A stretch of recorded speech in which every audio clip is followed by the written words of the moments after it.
చెప్పు, నీకేదో డౌట్ ఉందన్నావు, చెప్పు. పొద్దున అన్నావు కదా.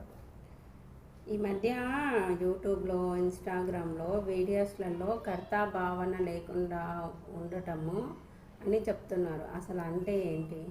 ఆధ్యాత్మికంగా కర్తాభావన లేకుండా ఉండడం ఉమ్, అనేది క్వశ్చన్. అవును.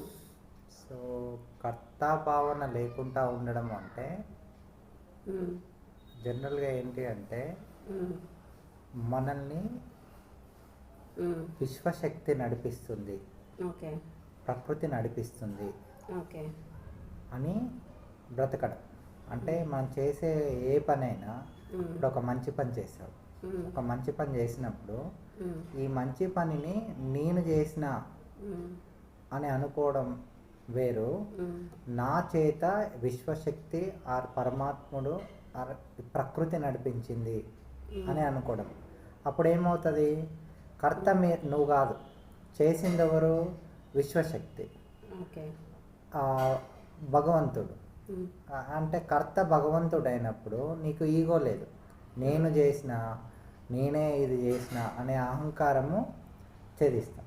సో ఇలా కర్తాభావన లేకుండా ఎవరైతే ఈ లోకంలో పనులు చేస్తారో ఉమ్, వాళ్ళకి ఉమ్, అహంకారం అనేది ఉండదు.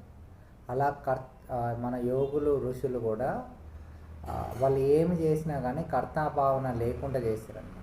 ఉమ్, సో వాళ్ళకి చేసే పని ఏదైనా కానీ భగవంతుడే వాళ్ళ చేత చేపిస్తున్నాడు. నేను చేస్తున్నా, నేను అన్నదానం చేస్తున్నా, లేకపోతే నేను ఇంత గొప్పగా చేసిన, నా పిల్లల్ని ఇంత గొప్పగా చదివించిన, లేదంటే ఏదో నేను చేసిన అనే అహంకారంతో ఎప్పుడూ ఉండరన్నమాట. ఉమ్, సో ఎప్పుడైతే మనకు కర్తాభావన అనేది ఉండదో, కర్తను నేను కాదు అనే స్థితిని మనం ఎప్పుడైతే ఏర్పరచుకుంటామో అప్పుడు భగవంతుడే మనల్ని నడిపించినట్టుగా మనకు భావన వచ్చిందంటే మన జీవితం చాలా ఆనందంగా ఉంటుంది అన్నమాట. లేదనుకోండి ఈగోలో పడిపోతాం, అహంకారంలో పడిపోతాం. సో అహంకారం కూడా ఒక రకమైన లౌకిక బాధల్ని కలిగిస్తుంది.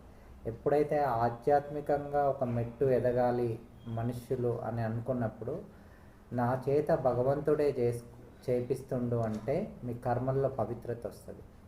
ఎప్పుడైతే మీ కర్మల్లో పవిత్రత వస్తుందో మీరు ఆధ్యాత్మికంగా చాలా గొప్ప మెట్టు ఎక్కుతారు.